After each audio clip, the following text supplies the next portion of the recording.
Así que quiero agradecerle a Dios primeramente por la oportunidad, aunque es una oportunidad que produce mucho temor, muchos nervios, responsabilidades, un desafío, pero ciertamente somos privilegiados todos los que podemos transmitir un mensaje de la palabra de Dios. Así que me siento honrada por Dios en esta hora y como siempre quiero hacer su voluntad. Así que vamos a la palabra de Dios. Evangelio según San Lucas, capítulo 2, el versículo 47. San Lucas capítulo 2, el versículo 47, vamos a leer en el nombre del Señor Jesús. ¿Estamos todos ahí? Amén. Vamos a leerlo en el nombre del Señor Jesús. Dice su palabra, y todos los que le oían se maravillaban de su inteligencia y de sus respuestas. Léalo nuevamente.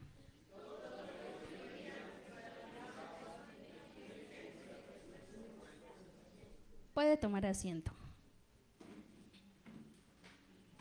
¿Se maravillaban de qué? ¿Y de qué más? De sus respuestas. Se maravillaban de sus respuestas. Quiero titular a este mensaje las respuestas de Jesús. Vamos a hablar acerca de las respuestas de nuestro Señor Jesucristo cuando se hizo carne aquí en la tierra. Y quiero iniciar haciéndoles una pregunta. Si quieren, puede responderla, puede levantar su mano y si no, puede responderse a sí mismo. Si usted hubiese estado en el tiempo de Jesús, ¿qué le hubiese preguntado? ¿Quién levanta la mano?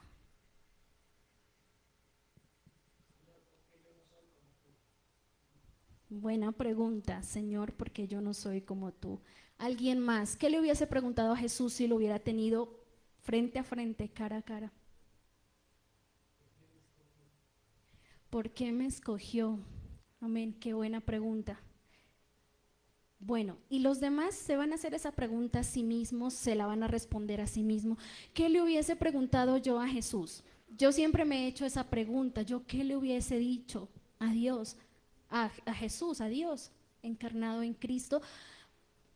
Sin duda es algo tan maravilloso lo que muchas personas pudieron hacer, que fue preguntarle cosas a Jesús, mirar su rostro, estar ahí a sus pies escuchando sus enseñanzas, y de veras que es maravilloso. Preguntarle cosas a Dios siempre es algo que nosotros siempre podemos hacer hoy en día. Ya no le tenemos posiblemente, o bueno, nosotros no le tenemos corpóreamente a Cristo, pero sí podemos hacerle preguntas. Podemos decirle, Señor, ¿por qué tal cosa? ¿Por qué está aconteciendo tal cosa en mi vida? Yo le he hecho muchas preguntas de este tipo al Señor y créame que Jesús responde. Jesús responde a través de la palabra, a través de un consejo, a través de un sueño, a través de una visión. Jesús sigue respondiendo. Pero bueno, este mensaje acerca de las respuestas de Jesús me ha impactado demasiado, porque la palabra dice que la gente se maravillaba de sus respuestas. Desde niño él tenía unas respuestas increíbles, unas respuestas que la gente quedaba maravillada, quedaba asombrada de la manera como él respondía a sus discípulos, a los fariseos, a la gente que se amontonaba a escuchar su palabra. Jesucristo cuando fue una persona aquí en la tierra, fue brillante, fue excelente, fue magnífico. Entonces, a lo largo de estos evangelios, Jesús fue interrogado muchas veces. ¿Cuántos saben cuántas preguntas le hicieron a Jesús registradas en el Nuevo Testamento? ¿Y cuántas respuestas también él dio a la mucha gente que le preguntaba aquellas cosas? Bueno, Jesucristo fue interrogado por diversas personas, incluyendo discípulos, fariseos, escribas, judíos, entre muchas otras gentes. Entonces, ellos querían saber acerca de temas teológicos, acerca de temas de diversas cosas que solamente Jesucristo les podía contestar. Pero aquí viene, Jesús hizo 307 preguntas en el Nuevo Testamento. Jesús, plasmadas en los 4 evangelios, él hizo 307 preguntas. ¿A quiénes? a la gente, a sus seguidores, a sus discípulos. Él preguntaba constantemente. Y también en los evangelios registra 183 preguntas que Jesús hizo. Que le hicieron a Jesús, registradas en el Nuevo Testamento. Entonces Jesús hizo 307 preguntas, aclaro que están registradas, y a Jesús le hicieron 183 preguntas también dirigidas a nuestro Señor Jesucristo. Preguntas tan sencillas como ¿y quién es mi prójimo? ¿Sí? Es una pregunta aparentemente tan evidente, tan sencilla, pero créame que se la preguntaron. Y preguntas tan grandes como ¿es lícito que un hombre se divorcie de su esposa? Algo tan complejo como eso. Entonces, de este tipo de preguntas le hacían a Jesús. Algunos ejemplos, preguntas sobre la identidad de Jesús. ¿Eres tú el Mesías, el Hijo de Dios bendito? ¿Eres tú el Rey de los judíos? ¿Verdad? Preguntas sobre la vida eterna, sobre la salvación. ¿Qué haré para heredar la vida eterna? Le preguntaron en alguna vez, en alguna época a Jesús. Preguntas sobre sus enseñanzas y sus parábolas. ¿Por qué hablas en parábolas? También le preguntaron a Jesús. Preguntas sobre su juicio y autoridad. ¿Con qué autoridad haces estas cosas? Fue una pregunta crucial que le hicieron a él. Preguntas sobre el reino de Dios. ¿Cuándo vendrá el reino de Dios? ¿Quién es el mayor en el reino de los cielos? Es una pregunta muy famosa también que le hicieron a Jesús. Preguntas sobre las señales y el fin de los tiempos. ¿Qué señal harás para que veamos y creamos en ti? Y otras preguntas como, maestro, ¿no tienes cuidado que perecemos? Una pregunta cuando Jesús calmó la tempestad. Otra pregunta fue, maestro bueno, ¿qué cosa haré para heredar la vida eterna? Otra pregunta fue, ¿por qué les hablas en parábolas? Siguiente pregunta, ¿por qué nosotros no pudimos echar el demonio del muchacho lunático? Otra pregunta, ¿cuándo serán estas cosas y qué señales habrán de ellas? Y bueno, yo enumeré algunas aquí, pero son muchas. Si usted se detiene a leer cada evangelio de Cristo, son muchas las preguntas que le hacen a Jesús. Pero lo que más me sorprende son sus respuestas. Jesús tenía una manera muy inteligente, muy sabia de contestar este tipo de preguntas. Y bueno, encontramos la respuesta más corta de Jesús, que está plasmada en Mateo 27:11, el cual dice, Jesús pues estaba en pie delante del gobernador y éste le preguntó diciendo, ¿eres tú el rey de los judíos? Y Jesús le dijo, tú lo dices o tú lo has dicho. Esa es la respuesta más corta registrada de Jesús en el Nuevo Testamento. Otra respuesta que Jesús solía utilizar es contestando, haciendo otra pregunta o formulando otra pregunta. Esta pregunta le hicieron a Jesús. Cuando vino al templo, los principales sacerdotes y los ancianos del pueblo se acercaron a él mientras enseñaba y le dijeron, ¿con qué autoridad haces estas cosas? Imagínense, preguntándole al Dios del universo que con qué autoridad él hacía estas cosas. Algo descarado era. Respondiendo Jesús les dijo, yo también os haré una pregunta. Él no les respondió, sino que les hizo otra pregunta. Y si me la contestáis, también yo diré con qué autoridad hago estas cosas. ¿Y cuál fue la pregunta que le hicieron? El bautismo que Jesús hizo. El bautismo de Juan, ¿de dónde era? ¿Del cielo o de los hombres? Esa fue la pregunta que Jesús hizo. Entonces ellos discutían entre sí diciendo, si decimos del cielo, nos dirá, pues ¿por qué no le creísteis? Y si decimos que de los hombres, tememos al pueblo,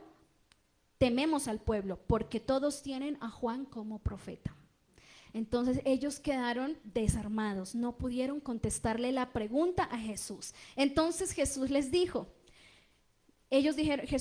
respondieron a Jesús, no sabemos. Y él también les dijo, entonces yo tampoco os digo con qué autoridad hago estas cosas. Jesucristo tenía una sabiduría excelente, inmensa. Él en muchas ocasiones respondía haciendo otra pregunta que ellos no la podían responder. Otra clase de respuestas que daba Jesús es el silencio. En Lucas 23, 8 al 11, se menciona que Herodes interrogó mucho a Jesús. Lo interrogó extremadamente, pero Jesús, dice la palabra de Dios, que no le contestó nada.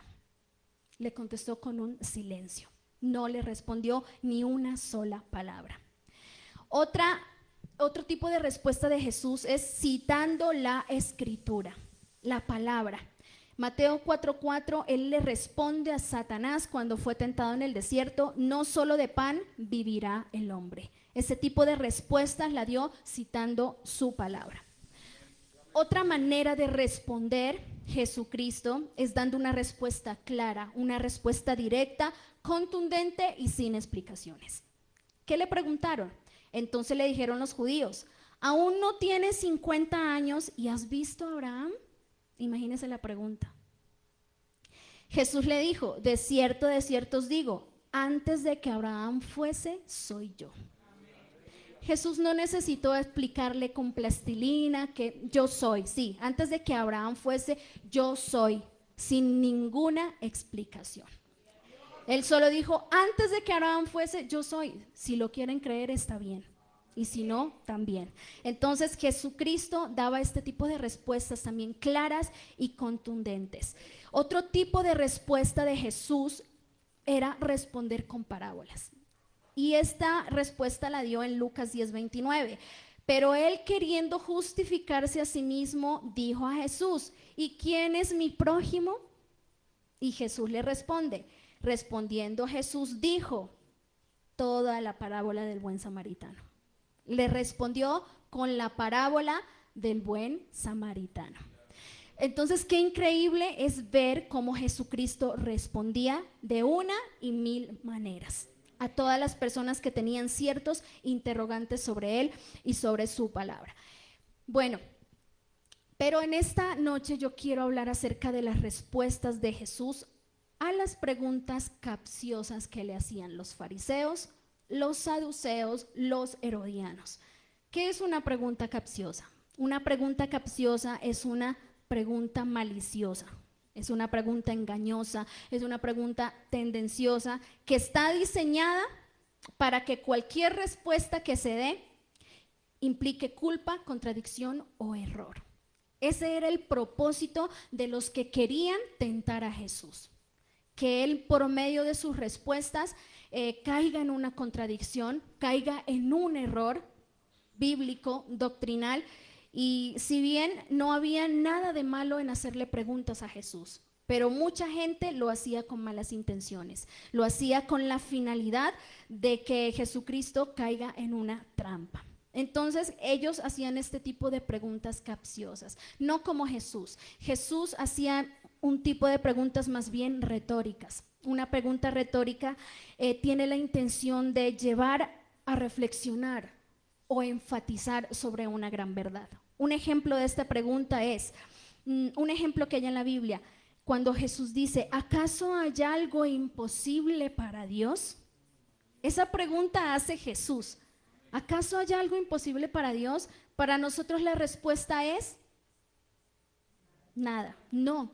La respuesta es evidente, pero Jesucristo lo hacía con esa intención de que la gente reflexione acerca de esa gran verdad, de que la gente interiorice esa gran verdad, ¿sí? Ese tipo de preguntas hacía Jesucristo, pero los que querían tenderle trampas a Jesucristo hacían otras preguntas con mala intención. Y quiero iniciar con la primera pregunta que está en Mateo 22:23. Quiero que, bueno, pues si pueden estar ahí en Mateo 22:23, quiero que leamos esta pregunta. Aquel día vinieron a él los saduceos, que dicen que no hay resurrección, y le preguntaron, diciendo: Maestro, Moisés dijo: si alguno muriere sin hijos, su hermano se casará con su mujer y levantará descendencia a su hermano. Hubo pues entre nosotros 7 hermanos. El primero se casó y murió, y no teniendo descendencia dejó su mujer a su hermano. De la misma manera también el segundo y el tercero. hasta el séptimo. Y después de todo, murió también la mujer. En la resurrección, pues, aquí viene la pregunta, ¿de cuál de los 7 será ella mujer, ya que todos la tuvieron? Esta fue una pregunta que le hicieron los saduceos a Jesús. ¿Quiénes eran los saduceos? Los saduceos eran un grupo religioso político, ¿sí? Que tenía mucho poder entre los judíos. Ellos tenían mucha autoridad y relevancia entre los judíos de Israel y también tenían mucho poder en el templo. Una característica de ellos era que ellos no creían para nada en la resurrección. Eso para ellos era imposible. Tampoco creían en el mundo espiritual, ni en espíritus, ni en ángeles, ni nada de esas cosas. Pero tenían un principio y era que solamente creían en el Pentateuco. Los 5 primeros libros de la Biblia, Génesis, Éxodo, Levítico, Número y Deuteronomio. En eso creían los saduceos. Entonces ellos, con la intención de que Jesús cayera por sus propias palabras, le hacen esta pregunta: ¿de quién será ella mujer si la tuvieron los 7 hermanos? Pero ¿sabe qué? Ellos no hacían esta pregunta para saber de veras de quién había sido esta mujer, sino que ellos querían más contradecir la resurrección, algo que Jesucristo había predicado. Entonces se acercaron a Jesús con esta historia hipotética, porque viniendo de los saduceos, obviamente no era una historia real que había acontecido, sino una historia hipotética.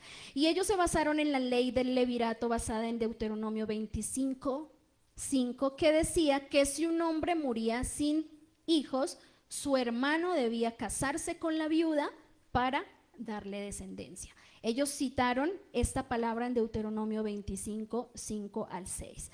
Pero, ¿qué pasa con esto? Ellos planteaban este caso a Jesús, pero la primera intención de ellos era ridiculizar a Jesús, hacer que él caiga en sus palabras. Bueno, la pregunta era a propósito y buscaba mostrar que la doctrina de ellos, o sea, la doctrina de la resurrección, lleva a situaciones ilógicas. Querían hacer como una contradicción en las palabras de Jesús. Pero bueno, aquí viene Jesús con su sabiduría y su autoridad. Esto es lo que más llama la atención. La pregunta sobra, la pregunta que ellos hicieron, pero la respuesta que Jesús les da es inteligente, es sabia, es con autoridad. Y primeramente, Jesucristo corrige ese error doctrinal que ellos tenían. ¿Y qué les dice? Estáis equivocados, porque no entienden las escrituras ni el poder de Dios. Amén.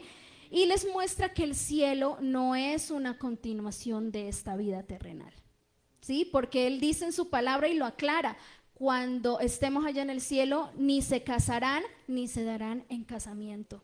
¿Sí? Nosotros, y esto es una gran verdad para nosotros, cuando nosotros muramos, hasta aquí llegó la vida matrimonial. Allá en el cielo seremos todos diferentes, con un cuerpo glorificado. Así que no espere allá en el cielo buscar a su esposo o buscar a su esposa, porque no va a ser de esta manera.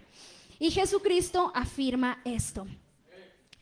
Bueno, los saduceos rechazaban esa doctrina de la resurrección porque solo aceptaban los 5 primeros libros del Pentateuco. ¿Y qué hace Jesús? Cita Éxodo 3:6 del Pentateuco, donde dice: yo soy el Dios de Abraham, de Isaac y de Jacob. Y concluye: Dios no es Dios de muertos, sino de vivos. Jesucristo, gloria al Señor. Gloria al Señor Jesucristo. Jesús entendió la intención del corazón de los saduceos. Ellos no querían saber esa respuesta. Ellos solamente querían contradecir la resurrección. La resurrección de los muertos es una gran verdad. Y Jesús, con el mismo Pentateuco, contradice la palabra de ellos. Dios no es Dios de muertos, sino de vivos. Y dice: yo soy el Dios de Abraham, de Isaac y de Jacob. No lo dice en tiempo pasado. No dice: yo fui el Dios de Abraham, yo fui el Dios de Isaac, yo fui el Dios de Jacob. Él lo dice en tiempo presente: soy el Dios de Abraham, soy el Dios de Isaac y soy el Dios de Jacob. Gloria a Dios. ¿Qué hace Jesucristo? da una clara afirmación de la vida después de la muerte. Esa vida que ellos no creían. Amén. Entonces, no solamente de esa vida terrenal, ¿sí? Porque dice que Dios es Dios de vivos, refiriéndose a nosotros, ¿sí? Nosotros estamos vivos terrenalmente, es nuestro Dios, pero más refiriéndose a un contexto espiritual. Todos los que han muerto en Cristo viven. Dios es el Dios de todos los que han partido a la eternidad y están en la presencia de Dios con Cristo. Entonces, nosotros vemos que las respuestas de Jesús eran sabias, pero también la mayoría de la doctrina que nosotros creemos vienen de estas respuestas. Nosotros creemos en la resurrección de los muertos, creemos que el Señor Jesucristo nos levantará, creemos que en un tiempo, en una eternidad, viviremos con Él. Gloria al Señor Jesús. Dios tiene el poder sobre la muerte. Dios tiene el poder. ¿Cómo podría la muerte poder ser superior a nuestro Señor Todopoderoso si la palabra de Dios dice que Él derrotó a la muerte? Gloria al Señor Jesús. Él tuvo el poder y tiene el poder de vencer a la muerte mediante la resurrección. Y es una promesa para todos. ¿Cuántos creemos en esta gran promesa? Gloria al Señor Jesucristo. Porque si bien, mi querido hermano, la muerte no era parte del plan original para nosotros. Nunca. Jesucristo, Dios cuando nos hizo, nunca fue el plan de Él que usted y yo muramos. No. Pero ¿qué dice la palabra de Dios? Que dice, por tanto como el pecado entró en el mundo por un hombre y por el pecado la muerte, así la muerte pasó a todos los hombres por cuanto todos pecaron. Pero aquí hay algo, una promesa para nosotros. En Oseas 13:14 dice, de la mano del Seol los redimiré, los libraré de la muerte. Oh muerte, yo seré tu muerte y seré tu destrucción. Jesucristo con su muerte fue la muerte de la misma muerte, aleluya. Y por eso nosotros tenemos esperanza, por eso nosotros tenemos esa confianza en el Señor Jesús, de que si morimos, no importa cuánto usted pueda sufrir en esta tierra, no importa, querido hermano, pero tenemos esa esperanza de la resurrección. Así que, ¿qué reflexión nos deja esta pregunta? Que fue con una mala intención. Trataron de que Jesucristo cayera con sus palabras, pero nos dejó una gran verdad y una gran promesa y una gran esperanza para toda la humanidad. Y esto quedó plasmado cuando Él reafirmó que después de la muerte hay una vida eterna. Gloria al Señor Jesús. Segunda pregunta la miramos en Mateo 22:17 y dice, bueno, esta pregunta es muy común. ¿Es lícito dar tributo al César o no? Esa fue la pregunta que le hicieron a Jesús. Entonces se fueron los fariseos y consultaron cómo sorprenderle en alguna palabra. Fíjese que ellos siempre estaban maquinando cómo hacer caer a Jesucristo. Los fariseos, y consultaron cómo sorprenderle en alguna palabra, y le enviaron a los discípulos de ellos con los herodianos diciendo, maestro, sabemos que eres amante de la verdad, que enseñas con verdad el camino de Dios y que no te cuidas de nadie porque no miras la apariencia de los hombres. Dinos pues, ¿qué te parece? ¿Es lícito dar tributo al César o no? Bueno, esta pregunta la hicieron los fariseos y los herodianos. ¿Quiénes eran los fariseos? Sí era un grupo, un movimiento religioso, judío, ¿sí? Eran judíos. Creían en la necesidad de seguir estrictamente las obras de la ley de Moisés. Esos eran los fariseos, los que seguían rigurosamente esta ley, incluyendo las interpretaciones, las tradiciones orales. Practicaban, hacían varias prácticas de pureza ritual, como lavarse las manos, lavarse los pies antes de comer, evitar el contacto con cosas impuras, entre otras cosas. Y lo que ellos proclamaban era que para alcanzar la salvación era simplemente por obras. Se unieron con los herodianos. ¿Quiénes eran los herodianos? Los herodianos eran unos también judíos influyentes que respaldaban al gobierno de Herodes o de Roma. Nosotros sabemos que en el tiempo de Jesús estaba el imperio romano gobernando. ¿Quiénes eran los herodianos? Los que sí apoyaban a ese gobierno. Ellos eran los herodianos y su política era lealtad a Roma, incluyendo la tributación obligatoria. Se les conocía por su deseo de someterse a Herodes y a su gobierno, con tal de obtener favores políticos y paz. Es algo que miramos también hoy en nuestra época, ¿sí? Personas que se someten voluntariamente a un gobierno solo por favores, aunque este gobierno sea un gobierno corrupto y malo. Lo miramos desde tiempos bíblicos. Estos eran los herodianos. ¿Qué pasa? Que los fariseos y los herodianos no tenían nada en común. Pero aquí hay un suceso en el Nuevo Testamento, y es que estos dos grupos de enemigos se unen y tienen algo en común: su odio a Jesús. Y se unen también para hacer caer a Jesús. Entonces, dos grupos que no tienen nada en común, que supuestamente son contrarios, son enemigos, uniéndose para hacer caer a nuestro Dios, a nuestro Jesucristo. ¿Y qué pasa? Le ponen una trampa, y es una pregunta capciosa, que con una respuesta, cualquier respuesta que Jesús dijera, pues tendría problemas, ¿sí? Entonces le preguntan: ¿es lícito dar tributo al César o no? Esa es la pregunta que le hacen. Jesucristo, ¿qué dice? Bueno, si él decía sí, ¿qué pasaba? Si Jesucristo decía que sí es lícito dar tributo, los fariseos iban a correr lo acusarían ante el pueblo de colaborador con Roma y traición a la nación de Israel. Eso iban a hacer los fariseos. Si Jesucristo decía sí es lícito dar tributo al César. ¿Qué pasa si Jesucristo decía que no? Los herodianos, ahí estaban los herodianos. ¿Qué iban a hacer los herodianos? Podían acusarlo ante las autoridades de Roma de fomentar la rebelión contra el gobierno de esa época, al imperio romano, que era algo muy grave, ¿sí? Entonces la respuesta de Jesús es muy sabia. Pero Jesús, conociendo la malicia de ellos, Jesús lo conocía todo, y les dice: ¿por qué me tentáis, hipócritas? Mostradme la moneda del tributo. Y ellos le presentaron un denario. ¿Qué era un denario? Una moneda en la cual tenían la imagen del César y la inscripción del César. Dice que la inscripción para los judíos era una palabra blasfema como divino, que esa inscripción decía que el César es alguien divino, ¿sí? Un dios, para los judíos eso era una blasfemia. Entonces, ellos dijeron, bueno, ¿de quién es esta imagen y la inscripción? Ellos dijeron: del César. Entonces les dijo: dad pues al César lo que es del César y a Dios lo que es de Dios. Esta fue la respuesta de Jesús, una de las respuestas más sabias de Jesús, que también nos deja una enseñanza a todos nosotros como hijos de Dios, como cristianos. ¿Por qué? Porque con esta respuesta dejó desarmado a los fariseos y a los herodianos. Los dejó desarmados completamente de cualquier trampa, gloria a Dios, política o religiosa que ellos querían tenderle.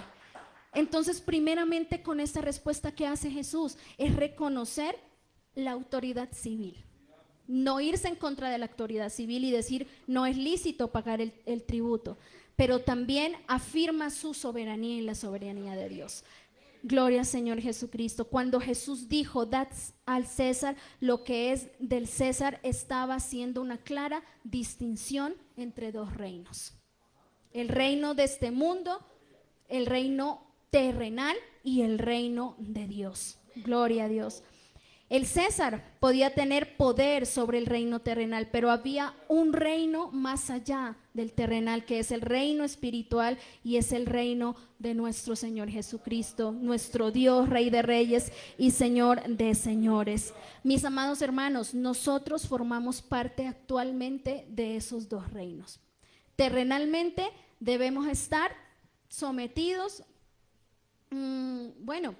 a una autoridad, ¿sí? A una autoridad terrenal. ¿Cómo qué? Pagar los impuestos, pagar nuestros servicios, someternos a las normas, a las leyes terrenales. Pero aunque estamos en esta tierra, nuestro mayor reino y nuestra mayor autoridad siempre será nuestro Dios. Y siempre lo hemos escuchado que nuestra principal autoridad es Cristo Jesús por encima de cualquier autoridad terrenal y humana. Gloria a Dios. Y se lo ha predicado aquí en la iglesia. Si cualquier autoridad humana y terrenal a usted le dice que vaya en contra de la palabra de Dios, no debemos obedecerle. Debemos dar prioridad al gobierno de nuestro principal reino, que es el gobierno de nuestro Dios. Sí, bajo el César tendrían ciertas obligaciones de pagar impuestos y bueno, muchas cosas, pero bajo el gobierno de Cristo ellos tenían otras prioridades que son más allá de lo terrenal, más bien de lo eterno. Entonces, amados hermanos, si bien el César era una persona, es un título, ¿sí? El César era el emperador de Roma. César era un título que se le daba al emperador de Roma.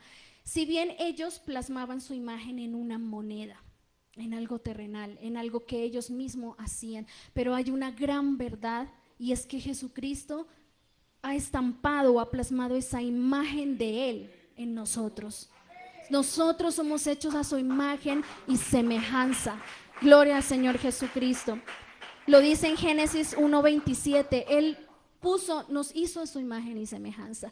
Créame que si usted es hijo de Dios, tiene estampada esa imagen de Dios en su vida, esa esencia de Dios en su vida. Y cuando dice, dad al César lo que es del César, pues lo que tenemos que hacer terrenalmente, normas, leyes, hagámoslas. Pero a Dios lo que es de Dios.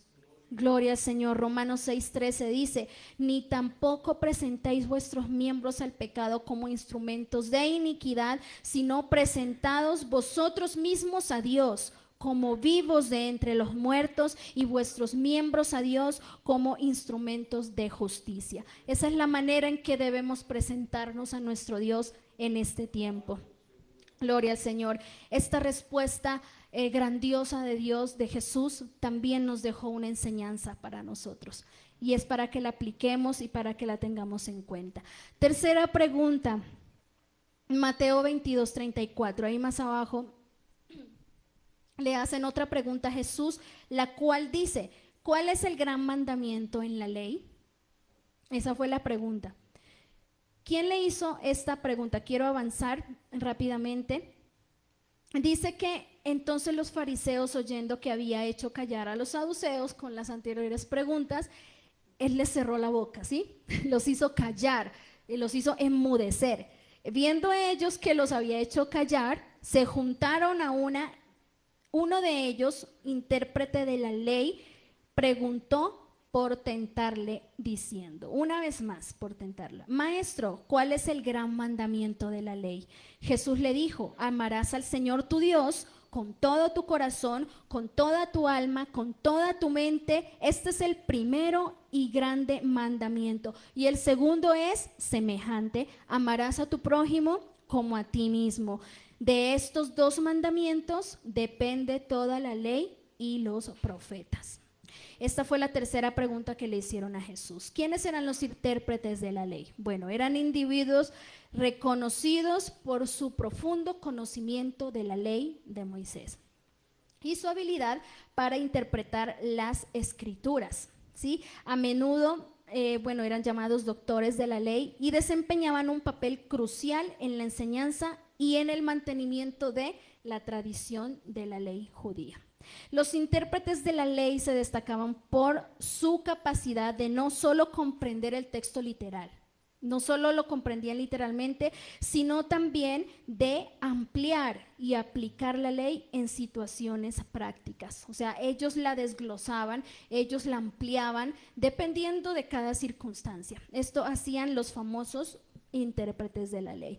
Y viene un intérprete de la ley con esta pregunta y yo pienso que esta persona dijo, aquí sí lo voy a corchar, aquí sí va a caer, ¿sí? Esa era la intención de él.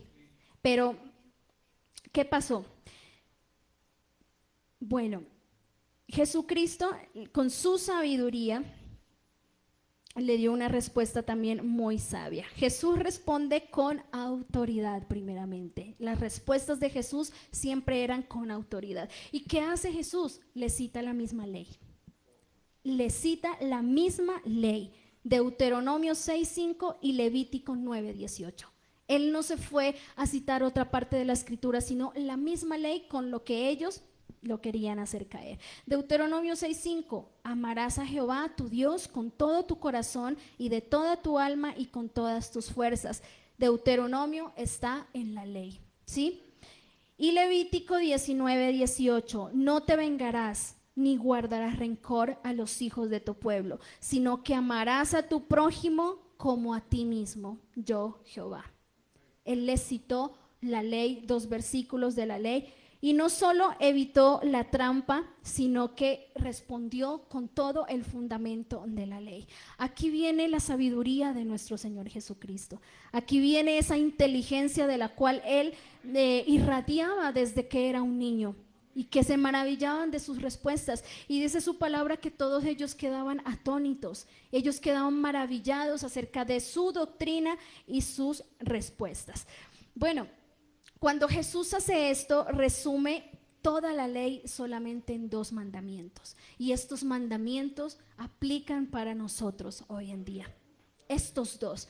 Él no está descartando toda la ley. La ley tiene, se dice, sí, tiene 613 mandamientos en toda la ley de Moisés. Si usted se pone a leer toda la ley de Moisés, encontrará 613 mandamientos que están ahí plasmados. Pero Jesucristo con esos 2 mandamientos no abolió esos 613, sino que dijo que el fundamento de todos ellos era el amor. Eso fue lo que dijo Jesús. Él no abroga la ley, sino que tiene mucho sentido. El fundamento de todos aquellos mandamientos de la ley es el amor. Se resume en el amor. Amad a Dios y amad a tu prójimo. Es sencillo. Y hoy en día, aunque a muchos nos parezca difícil amar al prójimo, ¿sí? Porque a veces el prójimo no colabora, no ayuda, ¿sí? Pero no es imposible. No es imposible amar a nuestro hermano, amar a nuestro prójimo. Jesucristo lo dijo, Jesucristo lo dejó plasmado. Gloria al Señor Jesús. Mis amados hermanos, el amor al prójimo no es opcional para nosotros. Debemos sentirlo, debemos cumplir este mandamiento. Para todos los que desean vivir conforme a los mandamientos de Jesús y conforme a la voluntad, amar al prójimo es un mandamiento. Y qué bueno que lo empecemos, si no lo hemos hecho, que lo empecemos a practicar. Amar a nuestro prójimo. Por lo tanto, si nosotros deseamos vivir en obediencia a Dios, no basta decir yo amo a Dios, porque muchas personas dicen yo amo a Dios, porque Él sí es santo, Él sí es perfecto, Él se merece que lo ame, pero al prójimo no lo amo porque es imperfecto, porque me hace daño, porque ofende, porque es hipócrita, porque tiene errores. Pero Jesucristo nos manda a de ese mismo amor que Él nos ha dado también irradiar ese amor con nuestros hermanos. Si nosotros decimos que amamos a Dios, a quien no hemos visto, ¿cómo vamos a amar? Amén, a quien hemos visto, ¿sí? Dice su palabra que debemos de ese mismo amor dar a nuestros hermanos. Gloria al Señor Jesús. Entonces, esta fue una respuesta muy sabia de nuestro Señor Jesucristo que nos deja una enseñanza y gran parte de nuestra doctrina en lo que nosotros creemos. Dios es amor. El amor viene de Dios. El amor no puede venir de otra fuente sino de nuestro Dios Todopoderoso. Ese amor fluye en nosotros para que nosotros también podamos irradiar ese amor con todos los que nos rodean. Y de eso depende, mis hermanos, nuestra salvación. Nosotros a veces minimizamos ese mandamiento, pero no lo minimicemos porque el Señor Jesús dice que si nosotros no amamos o odiamos, somos homicidas. ¿Y qué pasa con los homicidas? Ellos no heredarán el reino de los cielos. Entonces, qué importancia tiene esta respuesta de Jesús, esta gran respuesta de nuestro Señor Jesucristo. Gloria al Señor. Entonces, vamos a la siguiente pregunta. Esta pregunta está en Juan 8, 1 al 11. Evangelio según San Juan, capítulo 8, versículos 1 al 11. Bueno, rápidamente, en esta en este pasaje Jesús está enseñando en el templo y se le acercan los escribas y los fariseos nuevamente. Traen una mujer sorprendida en adulterio y le preguntan si debe ser apedreada, como manda la ley de Moisés, con la intención de ponerlo a prueba nuevamente. ¿Sí? Estamos hablando de preguntas malintencionadas. Todas estas preguntas que hemos leído son malintencionadas, con el propósito de ponerlo a prueba, de tentarle, de que él caiga, de que él quede mal, de que él caiga en una contradicción. Pero Jesucristo con su sabiduría supo cómo responder. Entonces, según la ley de Moisés, en Levítico 20:10 y Deuteronomio 22:22, el adulterio era castigado con la muerte. En algo tenían razón ellos y es que en la ley de Moisés estaba plasmada ese mandamiento, de que cualquiera que sea encontrado en adulterio sea castigado con la muerte. Entonces, aquí viene el primer error de ellos, y es que solamente traen a la mujer y no traen al hombre. ¿A ustedes les parece justo? No, no es justo. Amén. No es justo que solo hayan traído a la mujer, porque para adulterar, para fornicar se necesitan más mínimo dos personas, ¿sí? Y traen solamente a la mujer. Esto indica esa intención hipócrita de ellos, de no buscar la justicia. Ellos no buscaban justicia, porque si quisieran buscar, si hubiesen querido buscar la justicia, hubieran traído a las dos personas. Lo que querían era atrapar a Jesús. Ya, entonces la respuesta de Jesús, primeramente, si Jesús decía no la maten, ¿qué pasa si Jesús decía no la maten?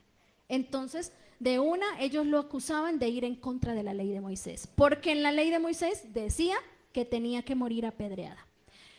Y si decía mátenla, ¿qué pasaba? Lo acusaban ante los romanos. El imperio romano no permitía que un judío mate a una persona. Lo podemos ver en Juan 18:31, cuando los judíos dicen: a nosotros no nos es permitido dar muerte a nadie.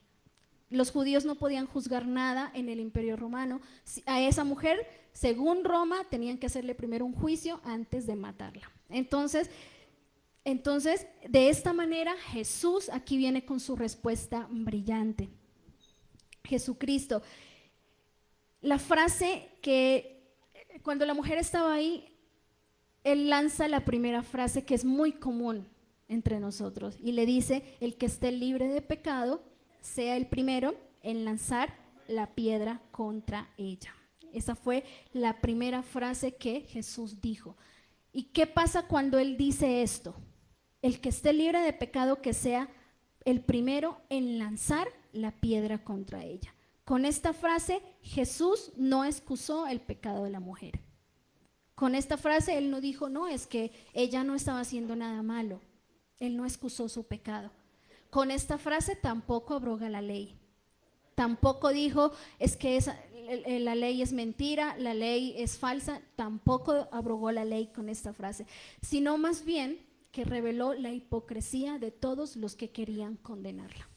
Porque al decir esta frase, todos los que querían condenar a esa mujer se vieron afectados por su conciencia. Porque ellos sabían que ellos no estaban libres de pecado, que ellos no podían condenar a esa mujer porque también sus vidas estaban llenas de pecado. Gloria a Dios. Y en ese momento los obligó a examinarse de ellos mismos. ¿Y qué pasa? Que ellos empezaron a huir. Desde los más ancianos, dice, hasta los más jóvenes. Desde los que tenían más experiencia, me imagino, en esta área de la ley, hasta los más neófitos. Entonces, nadie puede hacer justicia, mis amados hermanos, si su corazón también está lleno de pecado. Nadie puede condenar a alguien si su corazón y su vida está llena de pecado. La segunda frase que dice Jesús a la mujer, dice: ¿dónde están los que te condenaban? La mujer dice: no, mejor dicho, le dice que si los hombres la condenaron, y ella dice: no, ninguno, Señor. Y Jesús procede a decirle: ni yo te condeno, vete y no peques más. Gloria a Dios. Gloria al Señor Jesucristo. Jesucristo con esta respuesta no minimiza tampoco el pecado de la mujer, porque le dice, vete y no peques más. Cuando Él le dice, vete y no peques más, le está dando una oportunidad, le está perdonando, le está diciendo, hija, cambia de vida, vete y cambia de vida, no vuelvas a hacer lo malo.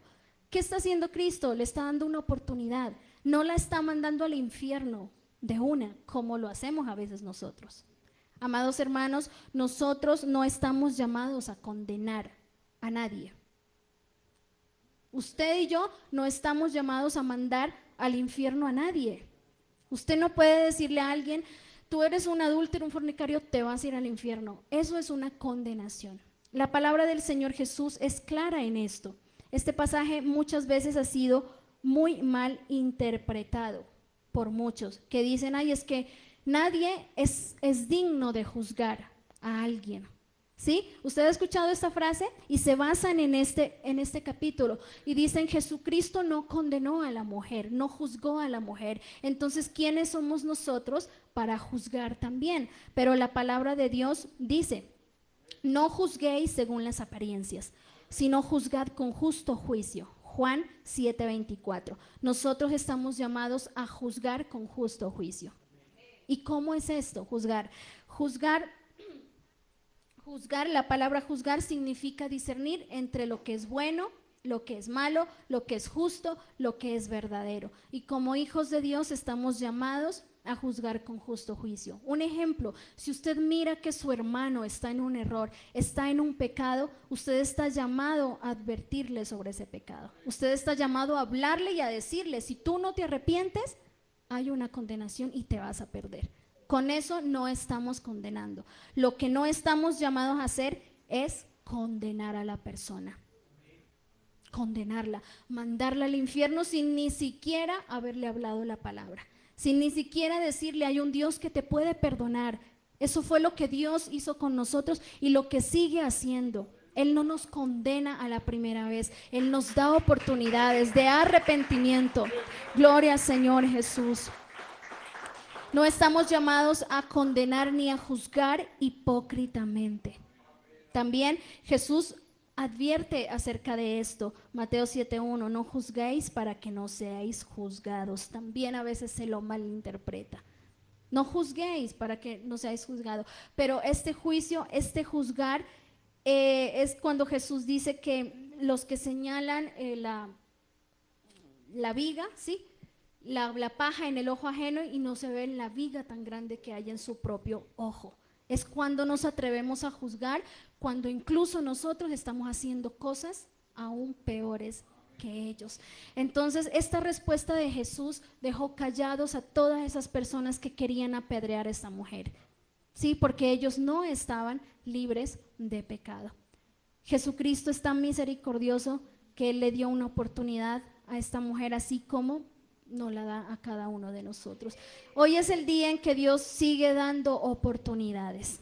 Hoy, este es el tiempo en que Dios sigue perdonando. Gloria al Señor Jesús. Jesucristo, estamos en el tiempo de la gracia. ¿Sí? Estamos en un tiempo en donde Jesús todavía tiene misericordia de nosotros. Esto no es un pretexto para que pequemos, pero sí es un llamado a los que sienten que ya no tienen perdón, porque hay gente que siente que ya no tiene perdón. Hay gente que se siente culpable, pero usted y yo podemos decirle, Jesucristo te puede perdonar. Incluso podemos decirle, vete y no peques más. Podemos citar esta palabra de nuestro Dios, la misma palabra que Jesús le dijo a la mujer adúltera.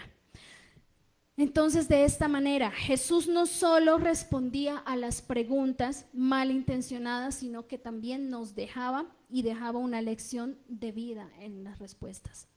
Él dejaba una clara lección de vida para todos nosotros. Mire que en todas estas respuestas que hemos visto, hay muchos principios por los cuales se basa nuestra fe.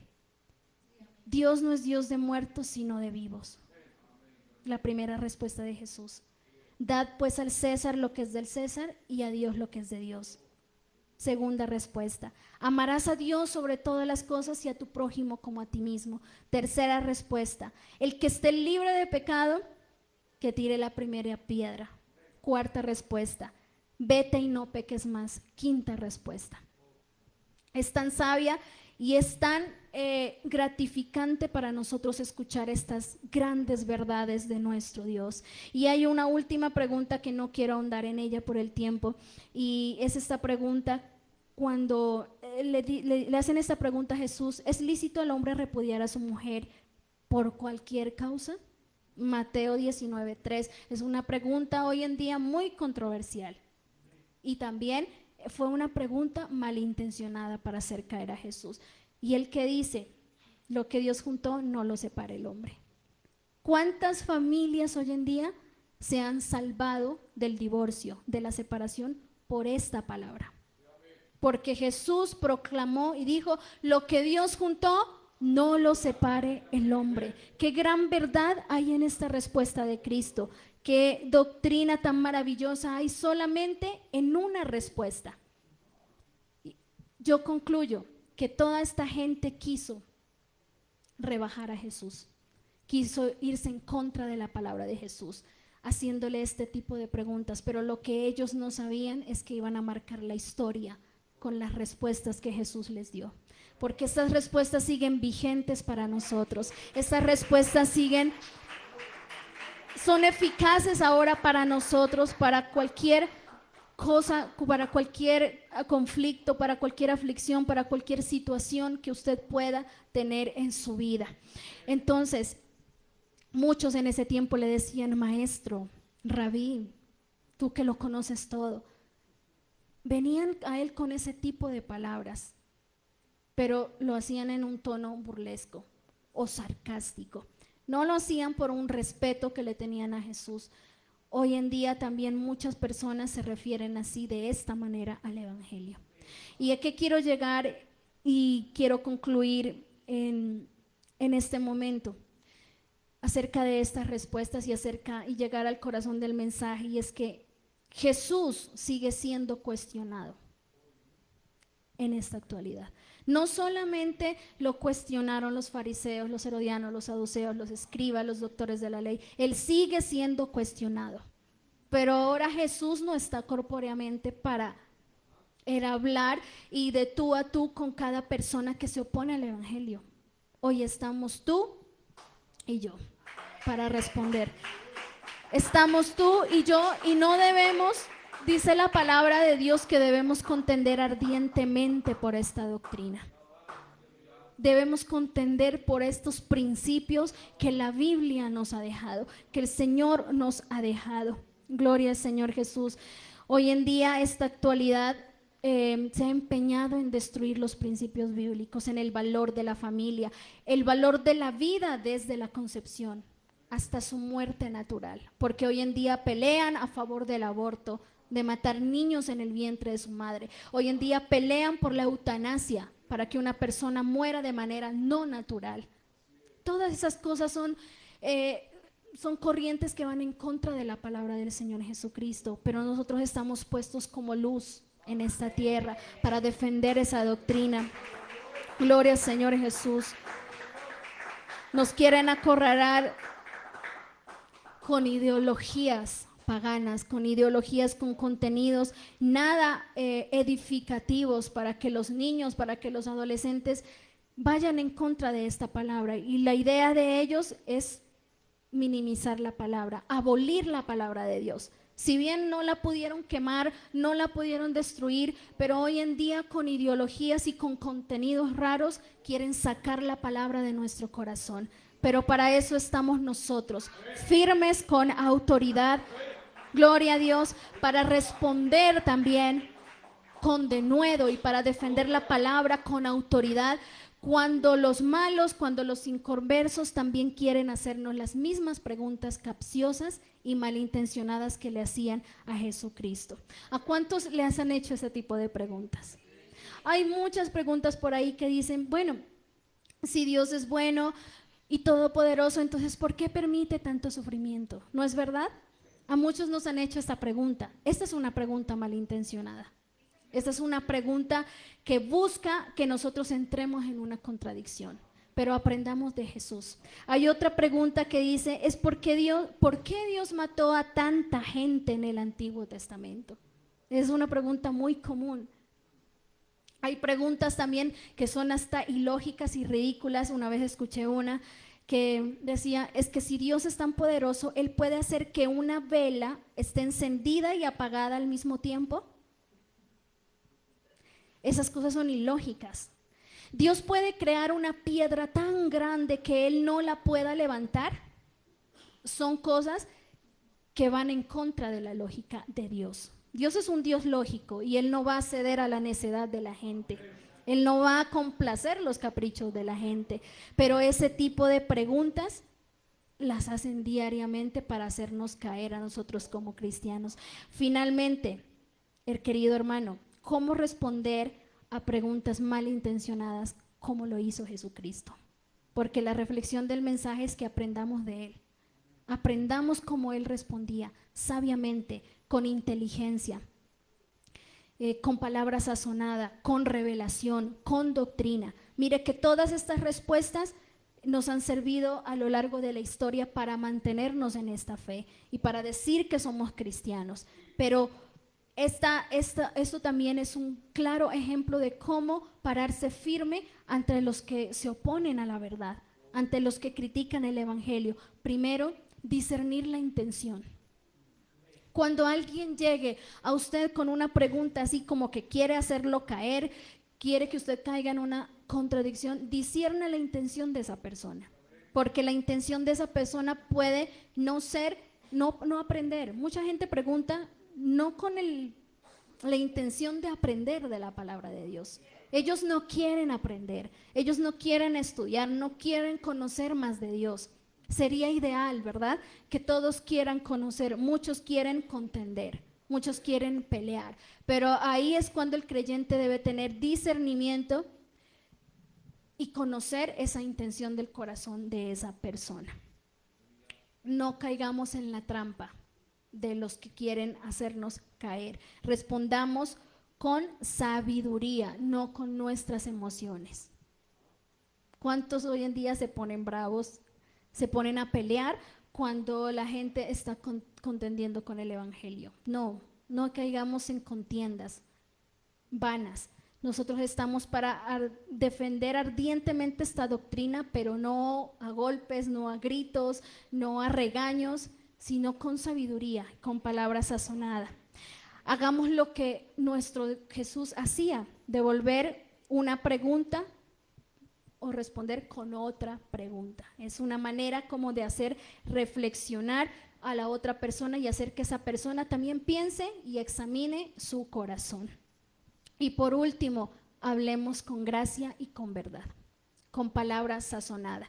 Habemos con esta palabra que Dios nos ha dejado. Tenemos un arma tan poderosa para responder las preguntas de los incrédulos. Así que, amados hermanos, estén en sus pies y yo les invito en esta noche a que aprendamos de la sabiduría de Jesús y le digamos: Señor Jesús, lléname de esa sabiduría, ayúdame a ser como tú, ayúdame, Señor, a seguir tu ejemplo, ese ejemplo de inteligencia, ese ejemplo de sabiduría, de revelación. Que cada persona allá afuera también queden impactados con la palabra que salga de nuestra boca, hablando esta palabra santa y bendita. Señor, yo te pido, mi amado Dios, en este momento te pido, Señor, por tu iglesia, te pido, mi amado Dios, Señor Jesucristo, por mi vida. Te doy gracias, Señor, en este momento por esta palabra, Señor Jesús, porque tú has hablado a mi vida, Señor. Tú has hablado, Señor, a la iglesia, Señor Jesús, y has dejado un mensaje claro, Señor Jesús. Tus palabras, Señor, tu palabra es viva y eficaz, Señor Jesucristo. Tus respuestas, Señor Jesucristo, esta palabra que tú dejaste plasmada, Señor Jesús, aquí para que todos nosotros accedamos a ella, Señor. Señor, yo le pido, Dios mío, que Que todos nosotros sepamos, Señor Jesús, cómo responder en su tiempo y fuera de tiempo, Señor Jesús. Que seamos, Señor, que nuestra boca sea llena, Señor, con esta palabra, sazonada con sal, Señor Jesucristo. Palabras sabias, Dios mío. Que podamos, Señor, contender ardientemente por esta palabra, por estos principios, Señor Jesucristo, con toda verdad, con toda doctrina, Señor amado. No estamos aquí, Señor, para dejarnos llevar por las corrientes de este mundo, por las ideologías de este mundo, Señor. Estamos, Señor, firmes en tus principios. Estamos firmes, Señor, en tu palabra, en tu doctrina, mi amado Dios, Señor. Gracias, Dios mío. Gracias por todo, Señor. Gracias, Señor Jesucristo, por este momento. En el nombre del Señor Jesús, en el nombre del Señor Jesús. Amén, amén y amén. Que el Señor Jesucristo les bendiga a cada uno de ustedes.